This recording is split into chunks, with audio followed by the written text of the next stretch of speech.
نہیں کریں گے، اس لیے کہ انہیں پتہ ہے کہ ہم نے آخرت کے لیے کیا بھیجا. لیکن جی پہلا حکم آ گیا یا ایھا الذین آمنوا کہہ کے، پہلی آیت قرآن پاک کی پہلے سپارے میں پہلی آیت جس میں اللہ نے کہا یا ایھا الذین آمنوا. تو پہلا حکم آمنوا کہہ کے آیت نمبر 104 میں جو اللہ نے حکم دیا ہے نا، وہ نبی پاک کی تعظیم کا حکم ہے. پہلا حکم ہی اللہ نے حضور کی عزت اور ناموس کا ارشاد فرمایا. پہلا اس ترتیب کے لحاظ سے وہ ہوا یہ کہ جب نبی پاک کو بات ارشاد کرتے تو صحابہ کرام اٹھ کے عرض کرتے رائینا یا رسول اللہ، حضور سمجھ نہیں آئی ذرا رعایت کر دے. تو یہودیوں کی عبرانی زبان کے اندر نہ ذرا کھینچ کے پڑھتے تھے رائینا، تو اس کا معنی بنتا تھا معاذ اللہ اے ہمارے چرواہے. بکریاں چرانے والے کو بھی وہ رائینا کہتے تھے. تو جب صحابہ یہ کہنے لگے تو اللہ نے منع ہی کر دیا. فرمایا میرے محبوب کے غلاموں، اس لفظ کے پیچھے چھپ کے لوگ میرے نبی کی بے ادبی کر جاتے ہیں. تو جس لفظ کا کوئی ایک معنی بے ادبی والا بنتا ہو وہ لفظ بھی میرے نبی کے لیے نہ کہو. لفظ وہ والے کہو جس میں کوئی بے ادبی کا معنی نکلے نہ. یہاں لوگوں نے بڑے بڑے لفظ نہیں بول دیے، پھر کہتے میرا مطلب یہ تھا، میرا مطلب وہ تھا، تو تو نے وہ لفظ بولا کیوں جس کا کوئی غلط مطلب بھی نکل سکتا تھا. اللہ نے فرمایا یا ایھا الذین آمنوا لا تقولوا رائینا، اے ایمان والو رائینا کہو ہی نہ. تو یا اللہ کیا کہیں؟ فرمایا وقولوا انظرنا، تم کہو یا رسول اللہ ایک نظر فرمائیے. انداز دیکھیے، انظرنا ایک نظر. تو ہمارے بزرگ تو پہلے ہی بڑے پیار والوں نے کہہ دیا یا رسول اللہ انظر حالنا. کہتے کہاں سے لاتے ہو جملے؟ میں نے کہا اللہ کی کتاب سے. یا رسول اللہ انظر حالنا یا حبیب اللہ اسمع قالا.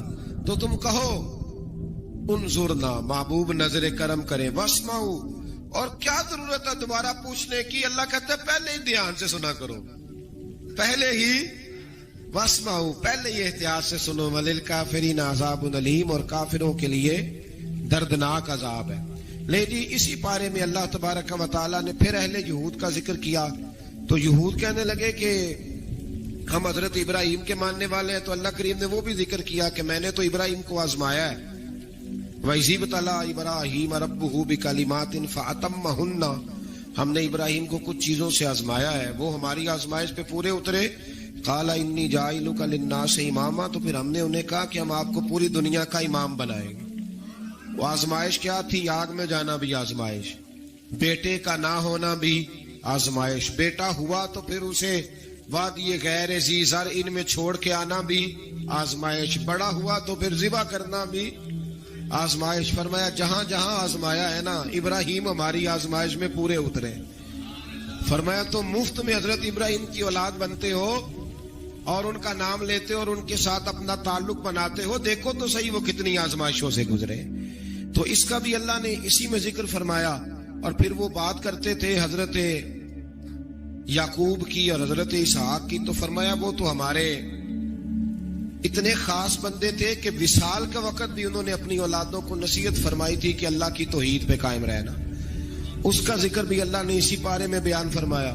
اور جو حضرت ابراہیم اور جناب اسماعیل نے کعبہ تعمیر کیا تو اس کا ذکر بھی اللہ تعالیٰ نے اسی بارے میں فرمایا. فرمایا جب وہ کعبہ بنا رہے تھے تو کہہ رہے تھے ربنا تقبل منا، کہہ رہے تھے اے اللہ بنا ہم نے دیا ہے پر مہربانی فرما ہم سے قبول فرما لے. تو جو آیہ کریمہ آخر میں عرض کرنا چاہتا ہوں اس پر بھی تھوڑی توجہ فرمائیں گے تو بات بڑی نکھر کے باہر آئے گی. یہ 16ویں رکوع کے اندر اللہ نے پھر یہود کا اور عیسائیت کا ذکر فرمایا. تو اللہ کریم نے ایک بات ارشاد فرمائی. یہودیوں کے ہاں جب کوئی بچہ پیدا ہوتا تھا پیلے رنگ کے ساتھ اس کو رنگتے تھے، یا کوئی خاص رنگ تھا ان کا. بچہ پیدا ہوتا تو اس پر وہ رنگ چڑھاتے کہ یہ جی ہمارے مذہب کا رنگ ہے. ہمارے ہاں بھی رسمیں ہیں نا اپنی اپنی، معاذ اللہ اپنی اپنی نہیں ہونی چاہیے، اللہ رسول کا حکم ہونا چاہیے. تو یہودیوں کے ہاں بچہ پیدا ہوتا تو ایک خاص رنگ چڑھاتے، عیسائیوں کے ہاں پیدا ہوتا تو وہ بھی ایک خاص رنگ چڑھاتے. تو مسلمانوں کے ہاں بچے پیدا ہوئے تو انہوں نے بھی توجہ کی کہ یہ کیا ہو رہا ہے. تو رب کریم نے فرمایا صبغۃ اللہ، رنگ اللہ کا ہی ہے. ومن احسن من اللہ صبغہ، اور فرمایا اللہ کے رنگ سے زیادہ خوبصورت کس کا رنگ ہو سکتا ہے؟ اللہ کا رنگ کیا ہے؟ لا الہ الا اللہ محمد رسول اللہ صلی اللہ علیہ. فرمایا نیلے پیلے کالے رنگ نہ چڑھاؤ، اپنے ذہن پر توحید و رسالت کا رنگ چڑھاؤ. یہ سب سے بہترین رنگ ہے. اگر تمہارے ذہنوں پر رب رسول کی توحید کا رنگ چڑھ گیا تو یہ وہ والا رنگ ہے، پھر تمہیں کسی اور رنگ کی طرف جانے کی ضرورت نہیں پڑے گی. تو فرمایا رنگ وہ پیدا کرو جو توحید کا ہے، رسالت کا ہے، اس رنگ کی توجہ کرو. قرآن مجید کے اس پارے میں اللہ کریم نے مختلف باتیں بیان کر کے آخری رکوع میں یہ جو رنگ کا ذکر فرمایا نا، تو یہ لگتا ہے پورے پارے کا خلاصہ ہے کہ رب کریم نے فرمایا اصل بات یہ ہے کہ تمہاری سوچوں پہ رب رسول کی توحید و رسالت کا رنگ ہونا چاہیے. وہ ایک دفعہ مسلمہ کذاب بے ایمان کہنے لگا میں نے بنا لیا قرآن پاک کا جواب. معاذ اللہ. جواب کیا بنایا؟ وہ سورت ہے نا القاریہ ملقاریہ وما ادراک ملقاریہ، کھڑکھڑانے والی کیا ہے، کھڑکھڑانے والی تمہیں کیا پتا کیا ہے کھڑکھڑی، قیامت کا ذکر ہے. کہنے لگا میں نے اس جیسی صورت بنا لیا. تو کیا بنایا؟ الفیل ملفیل وما ادراک ملفیل. کہنے لگا ہاتھی، تمہیں کیا پتا کیا ہاتھی، تم کیا جانو کیا ہاتھی. تو پاس جو اس کے اپنے بیٹھے تھے نا چیلے، کہنے لگے چپ کر جا، سارے زمانے کو پتا ہے ہاتھی کیا ہوتا ہے. تو پاگل ہے، اس کے دو کان ہوتے ہیں، ایک سونڈ ہوتی ہے، چار اس کے پیر ہوتے ہیں. بیوقوف آدمی قرآن کا مقابلہ کرنا ہے تو کچھ چاج کے ساتھ کر، پاگلوں کی طرح مقابلہ کرے گا، جوتے کھائے گا بھی ہمیں بھی پڑوائے گا. تو قرآن مجید کا کوئی مقابلہ کر سکا؟ تو اس آیہ مبارکہ میں اللہ نے کافروں کو یہ کہا اگر مقابلہ نہیں کر سکتے تو پھر اللہ سے ڈرو، ورنہ دوزخ میں ڈالے جاؤ گے، وہ جس کا ایندھن آدمی اور پتھر ہے، اور بنائی بھی کافروں کے لیے گئی ہے. اعدت للکافرین. جہنم کس کے لیے بنائی گئی ہے؟ کافروں اور منافقوں کے لیے. مسلمانوں کے لیے بنائی گئی. مسلمان مرضی سے چھلانگے لگائیں تو ان کی موج ہے، ورنہ ان کے لیے جہنم، ان کے لیے اللہ نے جنت بنائی ہے. اور یہ بات کرتے ہی رب کریم نے فرمایا اے محبوب علیہ الصلوۃ والسلام مومنوں کو خوشخبری دے دے کہ اللہ نے ان کے لیے جنت بنائی ہے، اس میں باغات ہیں، انہیں رزق دیا جائے گا کھانے کے لیے، اور اس میں انہیں پاکیزہ بیویاں دی جائیں گی، اور پھر وہ اس میں ہمیشہ رہیں گے، انہیں اس سے نکالا نہیں جائے گا. آگے جو آیات کریمہ ہے نا، اس کے اندر اللہ تبارک و تعالیٰ نے فرمایا ہے کہ اللہ حیا نہیں کرتا سمجھانے کے لیے مچھر کی مثال بھی دینی پڑے. فرمایا قرآن سے کچھ لوگ ہدایت حاصل کرتے ہیں اور کچھ گمراہ ہو جاتے ہیں. جب لوگ اپنی مرضی کی تشریحات چاہتے ہیں تو گمراہ ہوتے ہیں، اور جب قرآن کو رسول اللہ صلی اللہ علیہ وسلم اور امت مسلمہ کی تشریحات کی روشنی میں سمجھتے ہیں تو پھر اللہ ہدایت عطا فرماتا ہے. پھر اللہ تبارک و تعالیٰ نے آگے ارشاد فرمایا حضرت آدم کی پیدائش کا واقعہ. کچھ مفسرین نے لکھا اللہ نے مشورہ کیا تھا فرشتوں سے، وَإِذْ قَالَ رَبُّكَ لِلْمَلَائِكَةِ إِنِّي جَاعِلٌ فِي الْأَرْضِ خَلِيفَةً. لیکن کچھ مفسرین کہتے ہیں کہ اللہ کو ضرورت نہیں فرشتوں سے مشورہ کرنے کی. اللہ نے فرشتوں سے مشورہ نہیں کیا، بلکہ رب نے انہیں آگاہ فرمایا تھا کہ میں لگا ہوں زمین پہ اپنا نائب بنانے، میں خلافت دینے لگا ہوں زمین پہ. اب یہ تو دینے والی کی مرضی ہے نا اس نے کس کو دینی ہے، یہ تو دینے والے کی مرضی ہے نا اس نے. تو کچھ لوگ کہتے ہیں کہ دینے والے سے زیادہ ہمیں پتہ ہے. تو فرشتوں کو بھی یہ اجتہادی خطا ہو گئی، کہنے لگے یا اللہ اسے نہ بنانا، یہ فساد کرے گا، یہ خون ریزیاں کرے گا. تو اللہ نے فرمایا جو میں جانتا ہوں وہ تم. اللہ اکبر. امام راضی فرماتے جب رمضان آتا ہے تو اللہ فرشتوں سے کہتا ہے ذرا یہ کھول کے دروازے دیکھو نا یہ زمین پہ کیا کر رہے ہیں. تم تو کہتے تھے فساد کریں گے اور یہ سارے تراویحیں پڑھ رہے ہیں. تم تو گویا کہتے تھے فساد کریں گے اور یہ تو دیکھو گویا رمضان کے روزے رکھ رہے ہیں. یہ تو میری یاد میں نکلے ہوئے. تم کچھ کہتے تھے اور دیکھو میں نے تمہیں کہا تھا نا جو میں جانتا ہوں وہ تم. اللہ نے پھر حضرت آدم علیہ السلام کو تمام زمانے کے علوم عطا کیے، علم سکھا لیا. تو فرشتوں سے کہا تم بھی ان چیزوں کے نام بتاؤ، تو وہ بتا سکے نہیں. اللہ نے فرمایا اب اس طرح کرو آدم کو سجدہ کرو. سب نے سجدہ کیا سوائے وہ. کہنے لگا یا اللہ صرف تجھے ہی کرنا ہے. کرنا بھی صرف اللہ کو چاہیے، پر رب کے آگے بھی جھکنا چاہیے، اور جس کے سامنے رب جھکائے نا وہاں بھی. اور یہ جو عاجزی ہے نا، یہ جو جھکنا ہے یہ علم کے آگے ہے. ہماری مصیبت یہ ہے کہ ہم علم کے آگے بھی گردن جھکانے کو تیار نہیں ہوتے، وہاں بھی ہم خود عالم فاضل بن جاتے ہیں. تو فرمایا کہ سب سے کہا سجدہ کرو، سب نے سجدہ کیا سوائے ابلیس کے، تو پھر ہوا کیا؟ وکان من الکافرین، وہ کافروں میں سے ہو گیا۔ پھر اللہ نے حضرت آدم کو اور جناب حوا کو نا مقام دے دیا جنت میں رہنے کے لیے، اور کہا سارا کچھ کھانا، درخت کے قریب نہ جانا۔ ابھی آپ کسی سے کہہ دیں تھوڑا سا کہ پیچھے نہ دیکھنا، یعنی اگر میری سمجھ لیں ادب کی وجہ سے کوئی 1.5-2 منٹ یا 6 منٹ نہیں بھی نہ دیکھے گا تو سوچے گا ضرور کہ پتہ نہیں اب پیچھے کیا ہے، مصیبت کیا ہے۔ یعنی آپ کہہ کے دیکھ لیں کسی کو، پیچھے نہ دیکھنا، فطرت ہے نا انسان کی، وہ جستجو کرتا ہے، کہا اس درخت کے پاس نہ جانا۔ تو حضرت حوا سلام اللہ علیہا کہتے ہیں دل میں خیال رہتا تھا کہ آخر ہے کیا درخت کے پاس۔ یہی انسان کا عقیدہ توحید ہے کہ جہاں سے رب منع کر دے وہاں وہ منع ہو جائے، اور یہ ان کی خطا نہیں تھی، یہ اللہ کی حکمت تھی، چونکہ رب نے تو پہلے کہہ دیا تھا بنایا ہی زمین کے لیے، تو یہ تو سارا کچھ ہونا تھا تو زمین پہ آنا تھا نا۔ تو حضرت حوا اور جناب آدم کے پاس شیطان آیا، اب اس کو نکال تو دیا تھا پر ابھی اس کا جنت میں آنا جانا بند نہیں ہوا تھا، یہ بھی اللہ کی حکمت تھی۔ تو وہ کہنے لگا تمہیں پتہ ہے بعد میں مر جاؤ گے؟ تو حضرت حوا کہنے لگی کیا موت بھی آئے گی؟ کہاں، اس کی تکلیف بھی بڑی ہوگی، تو پھر بچیں گے کیسے؟ تو کہنے لگے پھل کھا لو اس درخت کا، تو بچنے کے لیے پھل کھایا تھا۔